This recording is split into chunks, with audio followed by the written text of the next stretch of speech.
ज्योतिष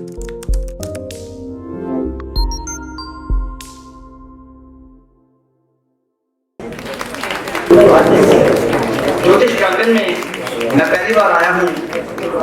मुझे यहाँ पे जो भारत से सारे भारत से आए हुए जो ज्योतिषाचार्य को देख करके बड़ी प्रसन्नता हो रही है।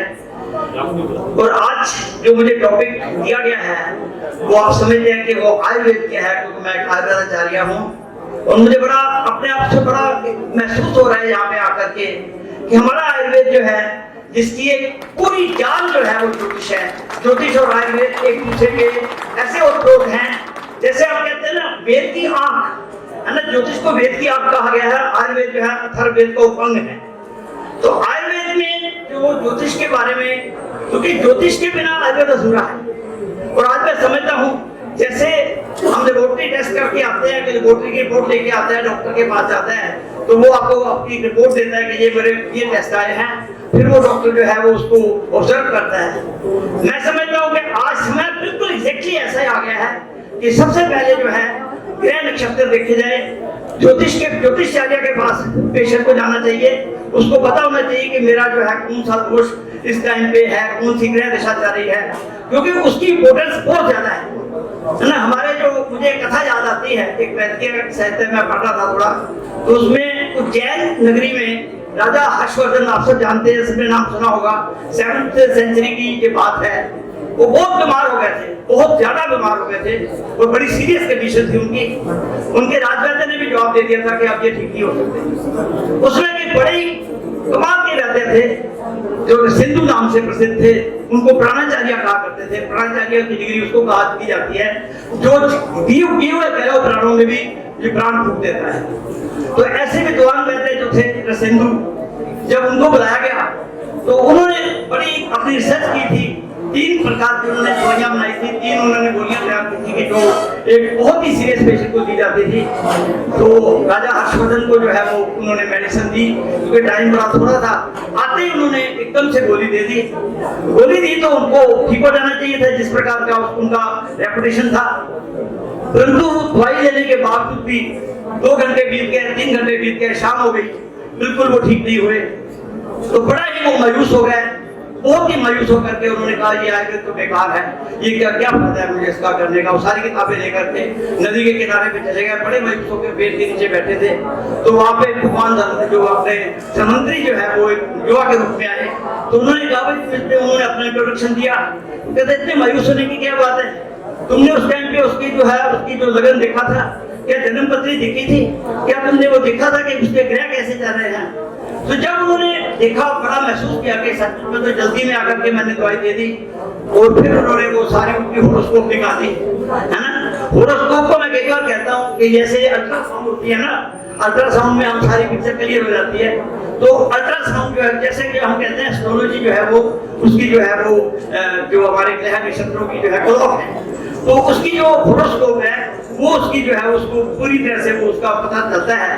तो जब उन्होंने उसको होरोस्कोप को देखा तो उन्होंने देखा कि ये तो ग्रह इनकी बड़ी दिशा उल्ट जा रही थी। फिर उन्होंने ग्रहों को शांत किया, ग्रहों को शांत करके एग्जैक्ट 2 दिन के बाद वही दवाई दी और उससे उनको जादू की तरह असर हुआ। तो ये इंपॉर्टेंस ऑफ दी ज्योतिष विद आयुर्वेद। तो मैं आपको एक आयुर्वेदाचार्य हूँ, तो मैं आयुर्वेद के बारे में बात शुरू करूंगा आपके साथ कि आयुर्वेद क्या है। आयुर्वेद जो है, जैसे हम कोई टीवी खरीदते हैं, कोई वहां से अपनी कोई बात लेके आते हैं, या कोई अपना टेलीफोन खरीदते हैं, या कोई कुछ भी मोबाइल खरीदते हैं, तो हमें एक पुस्तक दे देते हैं, वो मैनुअल ऑफ इंस्ट्रक्शन दे देते हैं कि रख रखाव के लिए।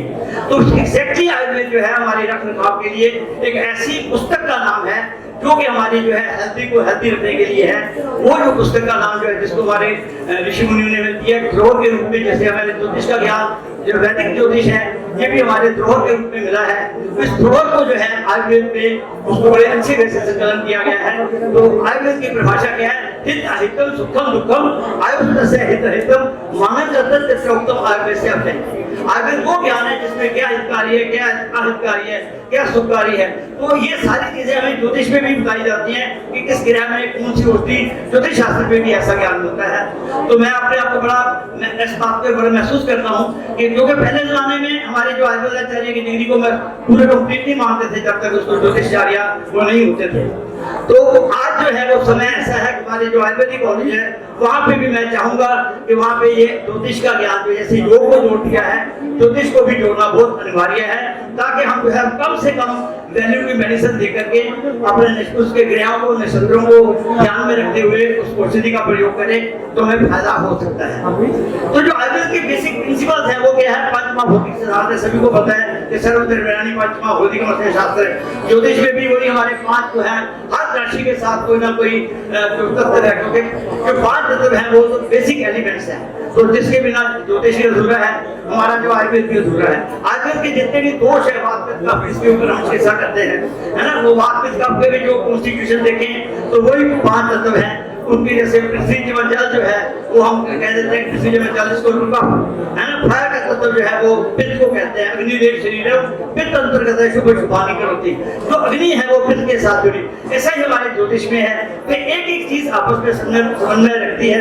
वामन पुराण की मैं देख रहा था कि वामन पुराण में जो हमारा जो पूरे का पूरा जो है हमारा जो काल जैसे कहते हैं पुरुष, काल पुरुष का जो पूरे का पूरा विधान है कि जैसे मेष राशि हेड से शुरू होती है ना, मीन का फीट से है ना, जैसे लियो का आप सब जानते हैं, उसके बारे में ज्यादा चर्चा नहीं करूंगा। मैं तो आयुर्वेद की बात करना चाहता हूँ कि आयुर्वेद में जो है वो 3 दोषों का जो समन्वय है उसके है। तो आयुर्वेद में जो सबसे इम्पोर्टेंट बात है कि चिकित्सा आयुर्वेद में देखो, बीमारी तो कह देते हैं तो वस्तु दोष वैषम्यम, दोष साम्य रोकता, रोगों का विषम अवस्था का नाम जो है वो किसी भी तरह से हम उसकी विषमता को दूर करते तो वो जो है हमारी चिकित्सा कहलाती है। तो चिकित्सा की जो डेफिनेशन है वो ऐसी नहीं कि डिजीज को कोई ऐसी दवाई से दबा दो, ऐसा नहीं है। आयुर्वेद में भी वही कंसेप्ट है, क्या लिखा हुआ है? या भी क्रिया भी जलते शरीर धात्वे समय से चिकित्सा विकारणम कर्म तस विरजामतम। तो चिकित्सक का कार्य क्या है कि जो मर्जी क्रिया करो, चाहे उसको योग कराओ, चाहे प्राणायाम कराओ, चाहे उसको ज्योतिष के कोई मंत्र बता दो, क्योंकि हमारे यहाँ पे जो चिकित्सा है वो 3 प्रकार की बताई गई है। हमारे चिकित्सा का जो पाठ है वो केवल ये नहीं है कि हम दवाइयां दे दें और पेशेंट को ठीक कर दें। तो चिकित्सक जो मर्जी क्रिया करो, चाहे ज्योतिष के जो भी उपाय बताए गए हैं उसको करो, वो भी चिकित्सा। इसकी ज्योतिष शास्त्र जो है वो एक तरह का चिकित्सा का पाठ है, उसको उसका पाठ ही मानेंगे हम। तो जो उसके लिए जो चिकित्सा के 3 परिभाषा दी गई है उन्होंने बताई हमारे ऋषियों ने, एक तो हमारी है देव व्यपाश्रय, दूसरी है युक्ति व्यपाश्रय और तीसरी है सत्वाच्य, है ना। जो देव व्यपाश्रय चिकित्सा है दैविक जो मंत्र वगैरह होम वगैरह जो ज्योतिष उसका पाठ है ना, उस चिकित्सा को हम देव व्यपाश्रय चिकित्सा कहते हैं, जिसमें हम कोई ग्रह कैसे हम रूपी उसको मानी कहते दे देते हैं, उसको फैला देते हैं कि शाम का कोई है उसमें विकार है ना, पुखराज चढ़ा देते हैं कि बृहस्पति का है, तो इस तरह से जो नीलम का है बृहस्पति के साथ है। तो इस तरह से जो ग्रहों के साथ जो हम तो मंगल वगैरह चढ़ाते हैं, तो ये क्या है? देव व्यपाश्रय चिकित्सा। इसी तरह से युक्ति व्यपाश्रय जिसमें हम औषधियों का प्रयोग करते हैं, दवाइयां देते हैं, ठीक है। इसी तरह से हमारी जो धर्म चिकित्सा है वो कौन सी है? देव व्यपाश्रय, सत्वाच्य मन को जीतने के उपाय जिसमें हम काउंसलिंग करते हैं, काउंसलिंग में जिसमें मेडिटेशन बताते हैं, उनको प्राणायाम बताते हैं, जो उसके मन को जीतते, मन का जो उसका सबकॉन्शियस माइंड है ना उसको हम उसको एक्टिवेट करते हैं। मुझे ज्योतिष को कुछ पढ़ते हुए जिन्हें बड़ी अच्छी बात लगी कि ज्योतिष में जो बातें बताई जाती है वो कर्म की ओर आधारित है। हमारा जो वैदिक ज्योतिष है और वेस्टर्न ज्योतिष में बहुत अंतर है। वेस्टर्न ज्योतिष साइकोलॉजी के ऊपर है, जबकि हमारा जो वैदिक ज्योतिष है उसमें हमारा जो है पुनर्जन्म के ऊपर जो है बहुत ज्यादा बताया गया है। मुझे याद आता है कि जातक जो है हमारे बहुत स्मृति रत्नाकर ग्रंथ है उसमें क्लियर कर दिया है कि पूर्व जन्म कृतम पापम, है ना। जो पूर्व जन्म के जो पाप किए हैं व्याधि रूपेण बाधते, वो व्याधि के रूप में उससे होते हैं। तो अगर हमें अपने ज्योतिष के आधार पर किसी बीमारी का पता लग गया, है ना, पता लग गया तो उसका मतलब उसके सबकॉन्शियस माइंड में ये घर कर देना कि अब तो मुझे ये रोग होगा ही होगा, अब तो मुझे मेरा मरण आसान है, मुझे ज्योतिषी ने बताया कि मुझे तो कैंसर होना ही होना है, तो वो अपने सबकॉन्शियस में घुस जाएगा और वो उसको होके ही रहेगा, क्योंकि जो सोचेंगे वही होंगे, जो सोचते हैं, जो पढ़ते हैं, जो देखते हैं वही होना है। तो इसलिए कभी भी ऐसा सबकॉन्शियस माइंड में ऐसी धारणा ना करे। अगर ज्योतिष में कोई ऐसी बात बताई है किसी को, टाइम के ऊपर पता लग गया है, तो उसके लिए प्रॉपर उपाय करें, किसी अच्छी वैद्य को मिले, उसकी चिकित्सा करें, उससे उसको फायदा होगा। क्योंकि फॉर एग्जाम्पल जैसे डायबिटीज का पेशेंट है, उसको अपने घर का खाना पीना उसका मीठा है, पेट बढ़ रहा है, उसकी हर तरह की दिनचर्या गलत है, तो उसने ब्लड टेस्ट करवाते हैं लेबोरेटरी में जाकर के देखते हैं कि उसकी जो शुगर लेवल जो है वो थोड़े अपर साइड पे है। तो वो कहता है कि नहीं, आपसे मेरे को शुगर का बताता हूँ, उसको कहता है कि भैया तेरे को अब शुगर होने के चांसेस हैं। तो वो कहता है जी आज से मैं जिम ज्वाइन करूंगा, लंबी सैर करूंगा, वॉकिंग करूंगा, कार्बोहाइड्रेट बंद कर दूंगा, मैंने सारा अपना स्टाइल ऑफ लिविंग जो है चेंज कर दूंगा, तो मैं जो उसको बीमारी को जीत लूंगा। ठीक इसी प्रकार से जब हमें कोई ज्योतिषाचार्य तो हमें बता देता है कि आपको फलाना बड़ा वात का दोष होने वाला है, पित्त का दोष होने वाला है, ऐसा कोई प्रॉब्लम है आपकी, तो उसको क्या करना चाहिए, उस दिन से अपना चुके उसको जो पूर्व जन्म के कर्म किए हुए थे उससे उसको आज बना था, आज का जो फेट है, क्योंकि today karma is tomorrow's fate.